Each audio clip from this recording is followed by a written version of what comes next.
बच्चों, इस लेसन को मैं 3 हिस्से में बताऊंगा। पहला हिस्सा बहुत छोटा होगा और काफ़ी इंटरेस्टिंग होगा, फिर दूसरा हिस्सा, फिर तीसरा। तो चलिए पार्ट 1 हम शुरू करते हैं। सबसे पहले बच्चों देखते हैं हम यूटोपिया। यूटोपिया है क्या? फ्रेडरिक सॉर्यू के द्वारा एक चित्र बनाया गया था जिसमें एक कल्पनादर्श को प्रस्तुत किया गया था, एक ऐसा काल्पनिक राज्य जिसका साकार होना लगभग असंभव है। आप देख रहे हैं कि इस चित्र में प्रत्येक देश को अलग अलग वेशभूषा से दिखाया गया है एवं अलग अलग झंडे से दिखाया गया है। ये सारे देश लोगों के रूप में स्टैचू ऑफ लिबर्टी की ओर बढ़ रहे हैं तथा वे देश इसमें सबसे आगे हैं जिन देशों में लोकतंत्र की प्रक्रिया बहाल हो चुकी है। ऊपर से जीसस क्राइस्ट लोगों को लोकतांत्रिक प्रक्रिया स्थापित होने के लिए बधाई और बेस्ट विशेष दे रहे हैं। इसके बाद बच्चों हम देखेंगे French Bastille and German province castle. एक तुलना की गई है कि किस तरीके से डिक्लाइन ऑफ बास्टिल जैसे फ्रांस में हुआ था, उसी तरीके से यह आह्वान किया गया है कि जर्मन राज्य भी पूरी तरीके से आज़ाद हो जाएं। इसके बाद हम देखेंगे Europe after Congress of Vienna 1815। आप जानते हैं कि नेपोलियन आता है और पूरे के पूरे यूरोप के नक्शे को बदल देता है।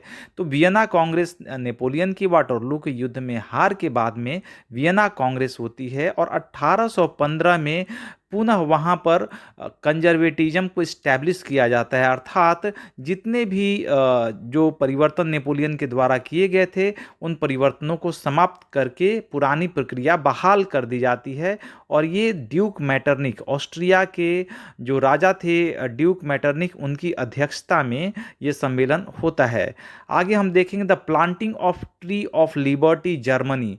जर्मनी में किस तरीके से स्वतंत्रता के वृक्ष को स्थापित की जाती है, मतलब कि स्वतंत्रता की प्रक्रिया की ओर, लोकतंत्रात्मक प्रक्रिया की ओर बढ़ता हुआ जर्मनी।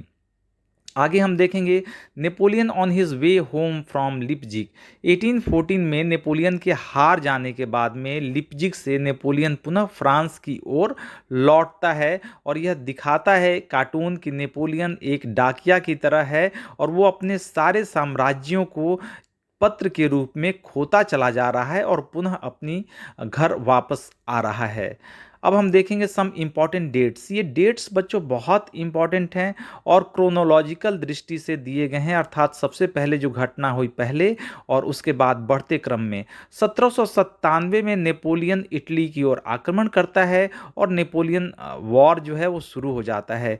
1814-50 में वाटरलू के युद्ध में नेपोलियन की हार होती है और वियना शांति समझौता स्थापित होता है। 1821 में Greek struggle to for independence वो शुरू हो जाता है, ग्रीक स्वतंत्रता संग्राम।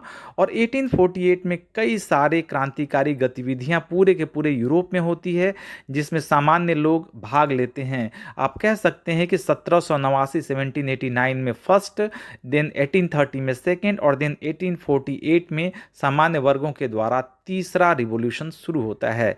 1859 टू 1870 ये प्रक्रिया होती है यूनिफिकेशन ऑफ इटली की, इसमें इटली का यूनिफिकेशन शुरू होता है।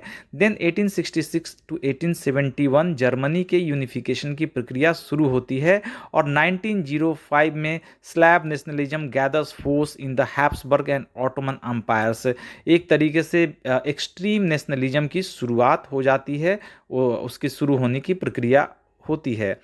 अब हम देखेंगे थिंकर्स क्लब 1820। आप जानते हैं कि 1815 के वियना कॉन्फ्रेंस के बाद में सभी प्रकार की आज़ादियों पर प्रतिबंध लगा दिया जाता है। तो एक कार्टून के माध्यम से ये व्यंग्य दिखाया गया है कि थिंकर क्लब एक ऐसा क्लब बनता है जिसमें लोग बैठते तो हैं लेकिन अपने स्वतंत्र विचार को वो विमर्श करने के लिए रख नहीं सकते हैं, सबकी मुंह पर पट्टियां बंधी हुई हैं। आगे आप देखेंगे कि ज्यूस पे मैजनी। आप जानते हैं कि मैजनी, गैरिबाल्डी और काउंट कैमिलो द कैबूर का इटली के यूनिफिकेशन में एक बहुत बड़ा रोल रहा था। तो मैजनी कई सारी जैसे कार्बोनरी और कई सारे गुप्त संस्थाओं को बनाता है। तो इस तरीके से मैजनी एक प्रोसेस के रूप में है जो एक अच्छा राइटर होता है, एक अच्छा पोएट होता है और जर्मन यूनिफिकेशन के लिए कई सारी गुप्त संस्थाओं को बना करके इटली के यूनिफिकेशन के लिए कई सारी गुप्त संस्थाओं को ये बनाता है और उसमें भाग लेता है।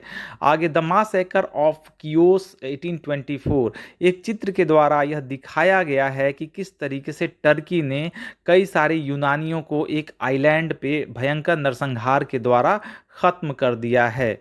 आगे आप देखेंगे पीजेंट अपराइजिंग 1848, ये एक किसानों का विद्रोह है जो पूरे के पूरे यूरोप में 1848 के समय में एक अशांति को दिखाता हुआ यह एक कार्टून है, एक चित्र है कि किस तरीके से पूरा का पूरा यूरोप अशांत है।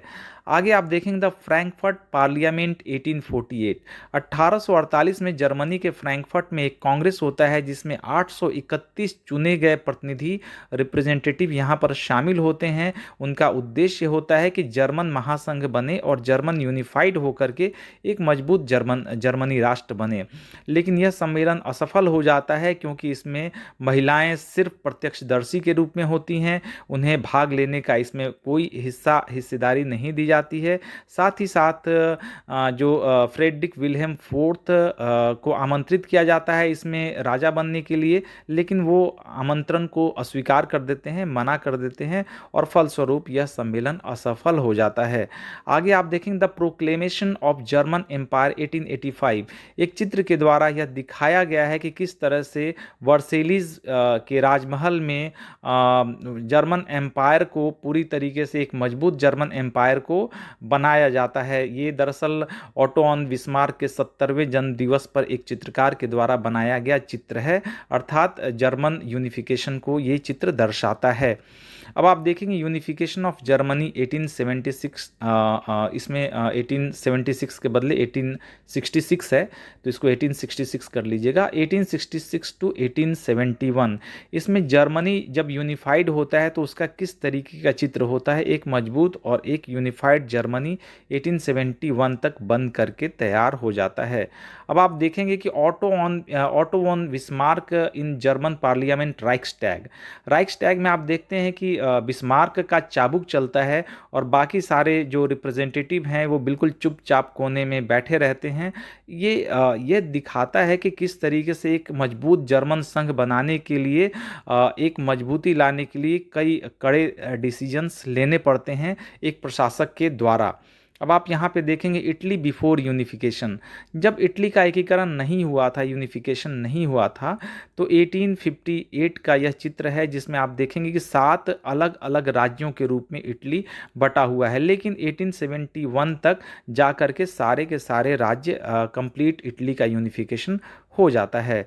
आप देखेंगे गैरीबाल्डी का बहुत बड़ा रोल था। ये जो राजा हैं उनको शूज़ पहनाते हुए दिखाया गया है कि गैरीबाल्डी इटली के दक्षिण के राज्यों, ये पैर में इसलिए दिखाया गया कि पैर दक्षिण में होता है, साउथ में होता है, और इटली के दक्षिण के राज्यों को गैरीबाल्डी जीतता है और वो किंग को जूते के रूप में पहनाता है। मतलब दक्षिण के राज्यों का यूनिफिकेशन पूरा का पूरा ये गैरीबाल्डी के द्वारा किया जाता है और ये किंग को उपहार स्वरूप प्रदान किया जाता है।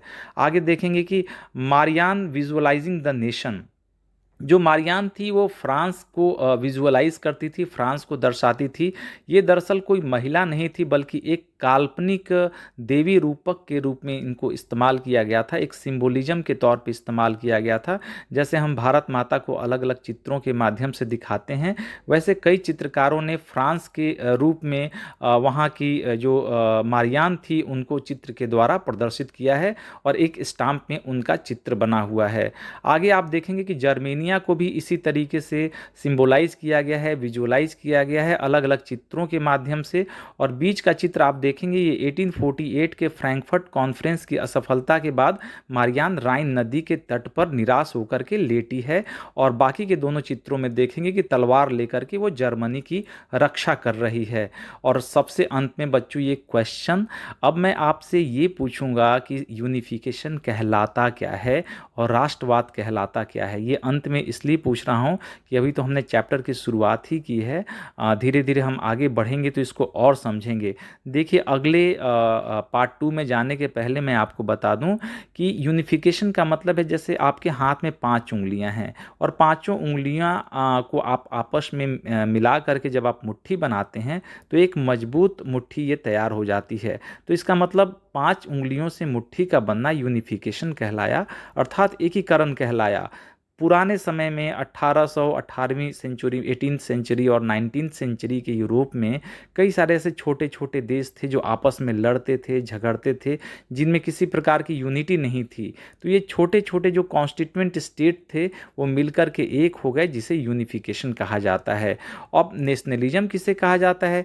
यूनिफिकेशन लाने के लिए नेशनलिज्म का प्रोसेस जरूरी था, एक मेंटल स्टेटस जरूरी था कि आप अपने राज्य के प्रति, आप अपने स्टेट के प्रति त्याग, बलिदान, गौरव और गरिमा की भावना रखें और अपने नेशन को विजुअलाइज करें अलग अलग सिंबल के रूप में।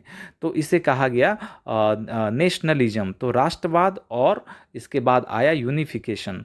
तो धीरे धीरे हम आगे की कड़ी में बढ़ेंगे और पार्ट 2 में भी हम इसको और एक्सप्लेन करके इस चैप्टर को पढ़ेंगे। तो ये सारे क्वेश्चन हैं, इसको आप लोग देख लेंगे ताकि आगे के चैप्टर में हमें आसानी हो सके। बहुत बहुत धन्यवाद धैर्यपूर्वक सुनने के लिए एवं देखने के लिए।